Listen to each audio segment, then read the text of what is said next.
안녕하세요. 방문요양기관 실무운영 팁을 알려드리는 김복지입니다. 2021년부터 방문요양기관에서 새롭게 바뀌는 서식들에 대해서 살펴볼 건데요.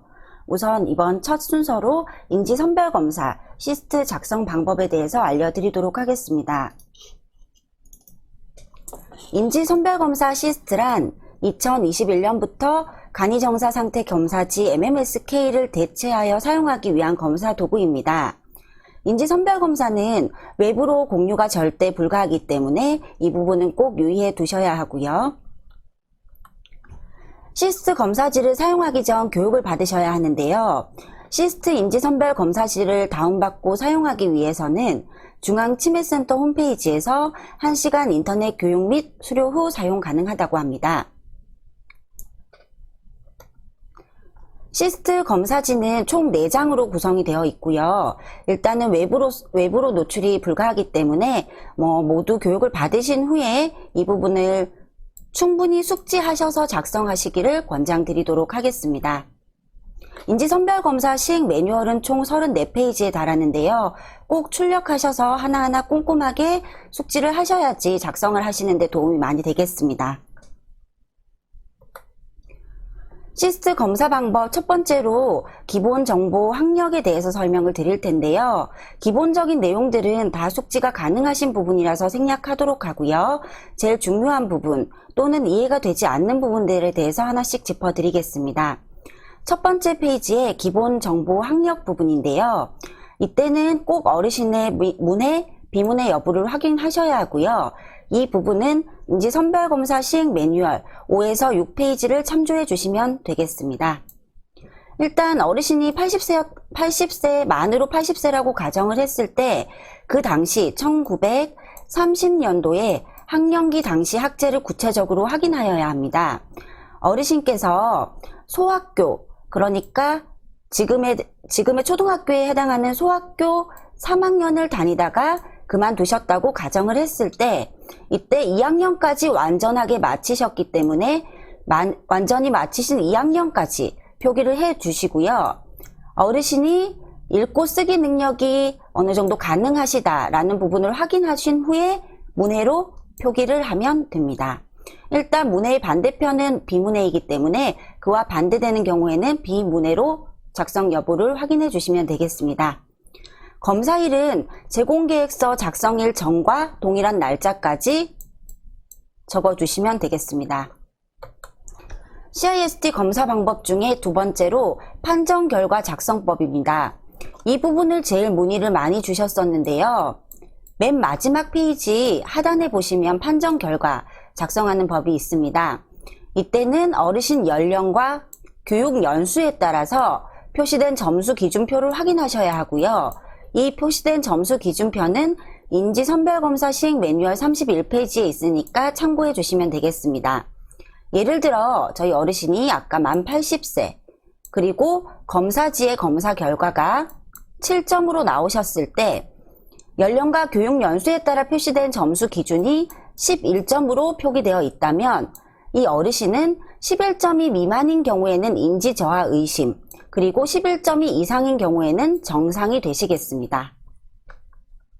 여기까지 이해되시나요? 넘어가겠습니다. 인지선별검사 시스트 검사 관련 평가 지표입니다. 방문요양기관은 평가 관련 지표가 2020년이 최신 자료이기 때문에 2020년 지표를 가지고 왔고요. 평가 지표 12번 위험도 평가에 보시면 3번 인지기능 검사를 연 1회 이상 실시하여야 한다고 되어 있습니다. 연 1회는 365일을 기준으로 확인하고요. 두 번째, 세 번째 이렇게 추가적으로 작성을 하실 때에는 추가 30일간 플러스 유예 기간이 생기지만 웬만하면 연 1회 안에 작성하시는 걸 권장드리고 있습니다. 인지선별검사 평가 관련 Q&A도 공단에서 모아왔는데요. 일단 첫 번째로 미실시 인정 사유에 대해서 설명드리겠습니다. 어르신이 언어 장애가 있으시거나 의사소통이 안 되시는 경우가 있는데요. 이럴 때는 인지기능 검사를 실시하기가 힘들어요. 이럴 때 어떻게 해야 하는지에 대한 부분인데요. 인지기능 검사를 미실시한 경우에는 충분한 사유가 확인되어야 인정이 되고요.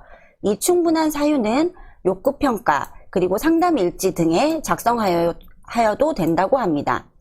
충분하게 사유가 확인되어야 인정이 된다는 부분이니까 충실히 작성을 해 두셔야 하고요. 미실시 인정 사유에 보시면 수급자가 치매약을 복용하는 경우 Y로 평가된다고 합니다. 하지만 저희 기관에서는 무조건적으로 다 인지기능 검사를 실시하고 있고요. 약 복용 여부나 진단서 등을 첨부해 두시면 좋겠습니다. 평가 관련 Q&A 이어서 미실시 인정 사유인데요. 저희는 이렇게 맨 마지막 하단 부분에 CIST 맨 마지막 하단 부분에 이렇게 어르신에 대한 부분에 대해서 상세히 적어 놓고요. 이 부분들을 토대로 욕구평가, 그리고 업무 수행일지 작성 등에 함께 사용하고 있습니다.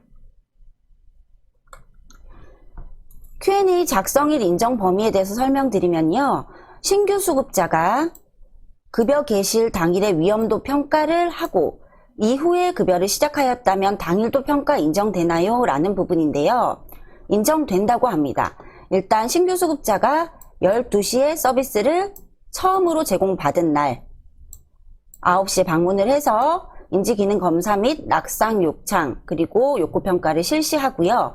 이를 토대로 급여 제공 계획에 반영을 시켰다면 인정된다고 하는데요. 웬만하면 당일보다는 그 이전일에 작성을 하시기를 권장드립니다. 평가 관련 Q&A 서식 변경 금지 부분인데요. 위험도 평가에 인지기능 검사 도구를 사용하는데 무학이나 문맹인 경우 추가적으로 점수를 가산해서 표에 추가하려고 하는데 도구 변형에 해당하나요? 라는 부분입니다. 자, 위험도 평가는 관련 학회나 논문 등으로 검증된 도구이므로 절대 평가 서식을 변경해서는 안 됩니다. 그래서 결론적으로는 안 된다는 부분 설명드리고요. 현재 CIST 인지선별검사는 기존에 쓰시던 욕구사전 기록지 말고 2021년부터 리뉴얼된 욕구사전 기록지와는 조금 상이한 부분이 있습니다. 이와 관련된 사항은 두 번째 강의하는 욕구사전 기록지 강의 때 다시 한번 설명드리도록 하겠습니다. 평가 관련 Q&A 계약 해지 후 재검사 실시 부분입니다. 여기서 계약 해지란 롱텀에서 어르신의 서비스 계약을 완전히 해지한 상태를 말하고요. 기존의 이용자가 계약을 해지하셨다가 다시 계약해서 등록을 하셨을 때 어떻게 욕구평가를 해야 하나요? 라는 부분인데요. 이때는 신규 수급자로 보고 급여 개시일 전에 욕구평가를 실시하여야 합니다. 자, 급여 개시일 전 또는 당일까지 해당되시겠죠. 욕구평가를 다시 한다는 부분은요. 욕구평가 전에 낙상, 욕창, 인지 선별 검사도 필요로 한다는 부분 꼭 기억해 두시면 좋겠습니다. 여기까지 오늘은 CIST 작성 방법에 대해서 안내해 드렸습니다. 일단 요약 정리 한번 갈게요. 첫 번째로 어르신의 문해, 비문해 여부 꼭 체크해 주셔야 하고요.